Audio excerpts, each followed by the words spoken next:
Now welcome to another lightning response video, where this time the question comes to us from Grievous Reborn, who asked, "Hey Thor, why is it people forget that George Lucas had a big role in the Clone Wars TV show? I've been wondering this for a while because the people who love Dave Filoni fully credit him for everything in the Clone Wars they enjoy, while the people who hate him fully blame him for the things that they hate from it." And it's really kind of curious and funny how that works, isn't it? That for whatever reason he gets so much credit or blame for the Clone Wars animated series, depending on your point of view, depending on how you feel about the show, when in all reality he probably doesn't deserve quite as much as he gets either way, good or bad.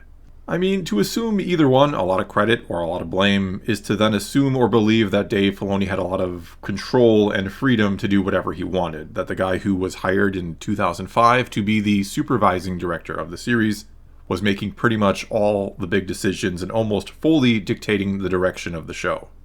And though, no, we'll never know exactly how things transpired behind the scenes, it's not like there's an extensive archive of footage of the day-to-day happenings or of all the production meetings that took place or anything like that, but we do know that George Lucas was heavily involved in the creation process. Not in terms of sitting down and writing the scripts, not that Filoni wrote many of the scripts either. That's another thing a lot of people don't really seem to understand, and again, either want to blame him or give him credit for. Dave Filoni did not write the Clone Wars. Yes, he wrote a few episodes here and there, most notably in Season 7. He wrote the Siege of Mandalore arc, but he's not the one who sat down and actually wrote the whole show. That was not his job and not what he did. Which is neither trying to take away credit or blame, it is simply stating a fact. Though that said, he without question had a lot of influence over what was written, right? But so did George Lucas, who, it's been said, had to read and greenlight all the scripts before they went into production. Furthermore, he would watch all the end products and have to give his stamp of approval on those too. I even remember hearing this rather fun, interesting story from Dave Filoni, and I don't recall when and where. Perhaps someone in the comments will and can point that out. But Dave didn't like how every single episode always ended the exact same way, with that very loud and dramatic music at the end, that it just didn't always fit the sometimes rather somber mood or feeling an episode might leave you with. You're supposed to be sad or reflective, and you get this very loud, jarring music instead. And so at the end of the Ahsoka Walks Away arc, the final episode of it, it's the first time an episode of the Clone Wars doesn't end with that music, and that when presenting the final version of it to George Lucas, Dave didn't tell him about the change at the end, that he had gone with a piece Kevin Kiner had done and been able to use a full orchestra on, and that whole arc was done with a full orchestra, which was certainly not the norm for the show. Either way, Dave hoped if he didn't say anything, George wouldn't mind the change and then could go ahead with it, or perhaps he wouldn't even notice or even find it fitting, and George liked it, so it stayed. And though, sure, that story might make it sound like Dave Filoni was trying to sneak things past George Lucas all the time, but I honestly don't think much of anything that we see in the Clone Wars animated series did not meet with the approval of George Lucas. I'm not saying he was down there in the trenches every single day with the show, making every single call and approving literally everything, but to think that anything truly big that he didn't agree with or didn't like made it into the show seems like a pretty big stretch to me. And we even know that many of the, shall we say, somewhat controversial decisions did come directly from George Lucas. The return of Darth Maul is one such example where, again, according to Filoni, Lucas kind of came up to him out of the blue and said he wanted to bring back Maul and to make it happen. The Mortis story arc, according to Filoni, was also the idea of George Lucas and is another one of those arcs that people tend to be rather opinionated on. Though perhaps the biggest complaint some have about the Clone Wars animated series, which usually gets aimed directly at Dave Filoni, is what was done to the Mandalorians, that they were turned pacifist, and sort of along with that, or hand in hand with it, the sort of origin and training of the clones was changed as well. In the EU, they were trained and heavily influenced by Mandalorians and sort of lived by that same creed, and in the end, there were no chips in their heads that made them obey Order 66. Some even chose not to follow that order.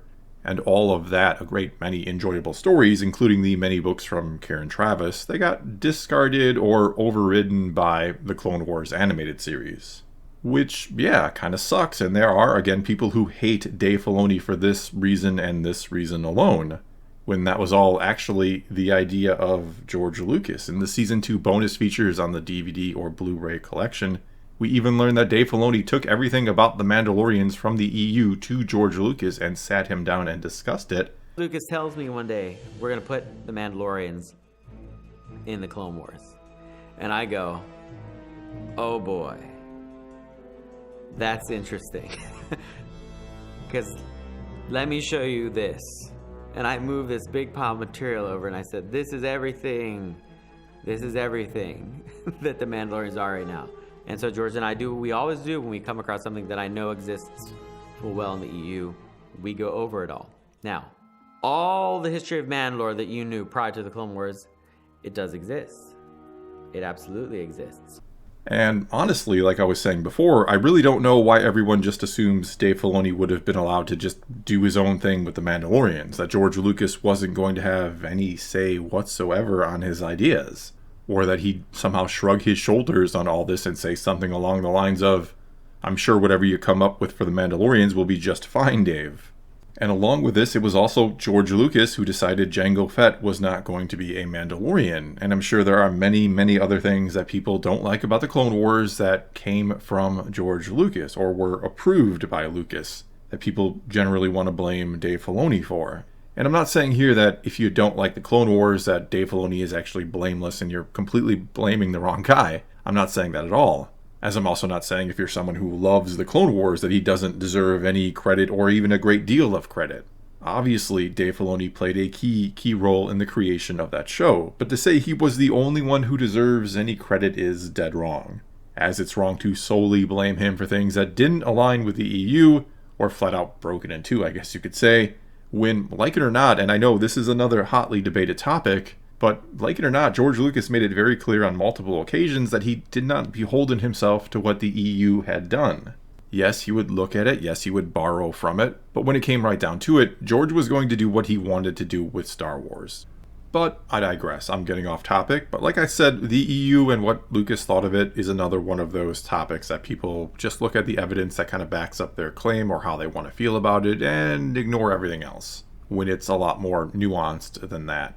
It is indeed very similar to people's take on Dave Filoni, where in all reality, yeah, there are probably some things you either love or hate about the Clone Wars animated series that he is responsible for, but you do have to keep in mind that virtually none of them didn't get approved by George Lucas, or that some of them might have come directly from George Lucas himself. And again, I highly doubt any major decisions like the handling of the Mandalorians or the clones wasn't something that Lucas either decided himself or obviously had to greenlight. In other words, both lovers and haters of Dave Filoni should probably take a step or two back and chill a bit and realize he didn't do everything on the show, for better or worse, though he did have his part to play. Well, that's all I got for you this time. Now it's your turn to take to the comments below and tell me what you think about this one. How much credit or blame do you think Dave Filoni deserves for the Clone Wars? Or you can always ask a question for a future lightning response video. All you gotta do is start your comment off with "Hey Thor" and then ask away. But whatever you choose to do, leave a comment below. Let's talk some Star Wars. And until next time, thanks for watching.